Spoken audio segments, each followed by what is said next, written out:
여러분들 혹시 혼외 성관계가 불법이라면 어떨 것 같으신가요?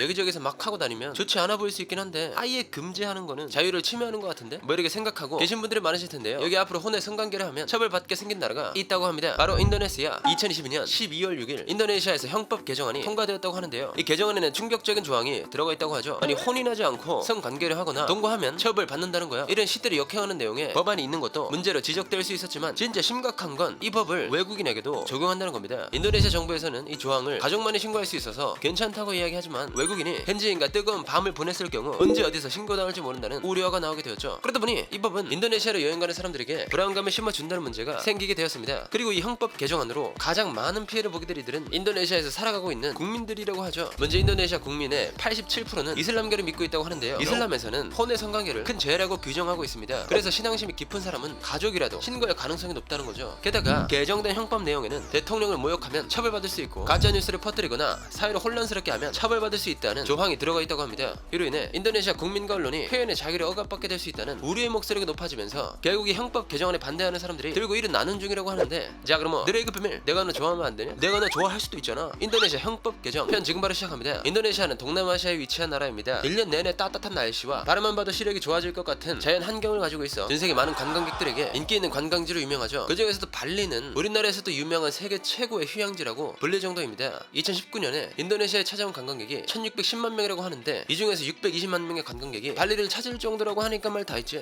여기가 그 유명한 발리인가? 벌써 느껴지는 로맨틱한 향기가 분위기가 아주 죽여주는데.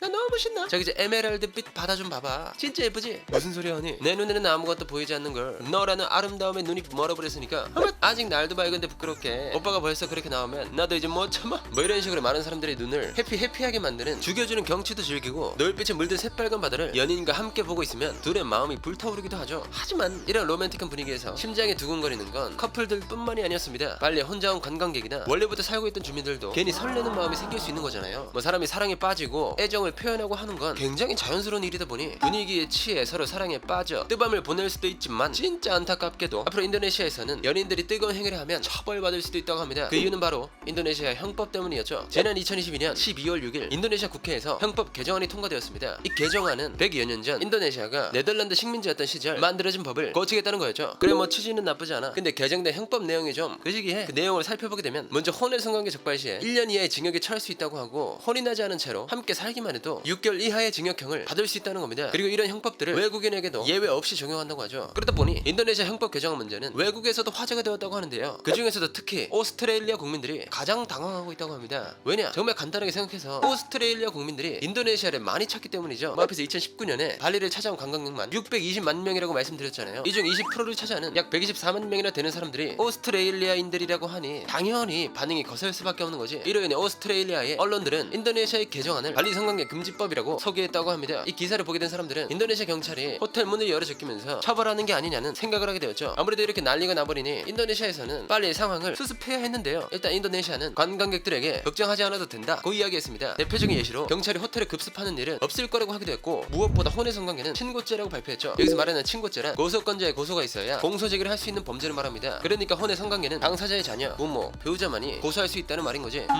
가족만 고소할 수 있으면 그렇게 큰 문제는 없을 것 같은데 설마 가족을 신고하는 사람이 있겠어? 라고 생각하고 계신 분들이 많으실 텐데요. 뭐 남녀 모두 인도네시아 사람이 아니라면 고소 당할 일은 거의 없겠지만 만약 둘 중 한 명이라도 인도네시아 사람일 경우 현지인 가족이 신고할 가능성이 아예 없진 않죠. 결국 국제연애를 하는 사람이나 여행지에서 현지인과 눈 맞은 사람들은 불안감이 있을 수밖에 없는 겁니다. 그렇게 되면 괜히 잘못돼서 처벌받을 수 있다는 두려움에 관광객 수가 감소할 수 있잖아요. 이로 인해 인도네시아 관광사업위원회 부국장은 이 법이 관광산업에 피해를 줄 것이라는 걱정을 하기도 했다고 하죠. 그런데 관광산업에 피해를 보는 것도 어마어마하게 심각한 일이긴 하지만 이 형법으로 진짜 피해를 보는 것은 인도네시아 국민들이라고 하는데요. 아니 외국인들이야 여행지에서만 조심하면 되는데 인도네시아 연인들은 매일 위협에서 살아야 하니까 물론 가족만 고소할 수 있다고는 해도 그것만으로는 꼭 안전하다고 볼 수 없다고 합니다. 그 이유는 인도네시아 국민 대부분이 이슬람교를 믿는 무슬림이기 때문이죠. 인도네시아 인구는 2억 7,550만 명으로 전 세계 인구수 4위의 이름을 올리고 있거든요. 그런데 여기서 약 87%가 이슬람을 믿고 있다는 거야. 이 말은 즉 약 2억 4천만 명이나 되는 사람이 이슬람 신도라는 소리인 거지. 아무래도 이렇게 많은 사람들이 이슬람의 율법을 따르고 있다 보니 인도네시아에서 인간의 원초적 욕망인 증상인 성욕을 올바르게 해소하는 유일한 방법은 혼인이라고 하는 경우가 대부분이라고 합니다. 그러다 보니 이슬람교에서는 혼외 성관계를 큰 죄라고 규정하고 있는데요. 뭐 이전까지는 혼외 성관계를 해도 처벌할 수 있는 규정이 없었지만 형법이 개정되면 독실한 이슬람 신자들이 가족의 혼외 성관계를 신고할 수도 있다는 거죠. 결국 법정 하나만으로도 국민의 자유를 심각하게 침해하는 것이 아니냐라는 의견이 나오기 시작했습니다. 하지만 이 형법 개정안에서 문제가 되는 내용은 이게 끝이 아니라고 하네. 먼저 대통령을 모욕할 경우 3년 이하의 징역에 처할 수 있다고 하는데요. 그나마 대통령만 고소할 수 있도록 규정을 해놓기는 했지만 그래도 국민들은 이 조항이 있다는 것 자체가 좀 무서워. 야, 어제 대통령 연설하는 거 봤냐? 단상에 올라가다가 발걸해서 넘어지던데 진짜. 아, 존나 웃겼다니까.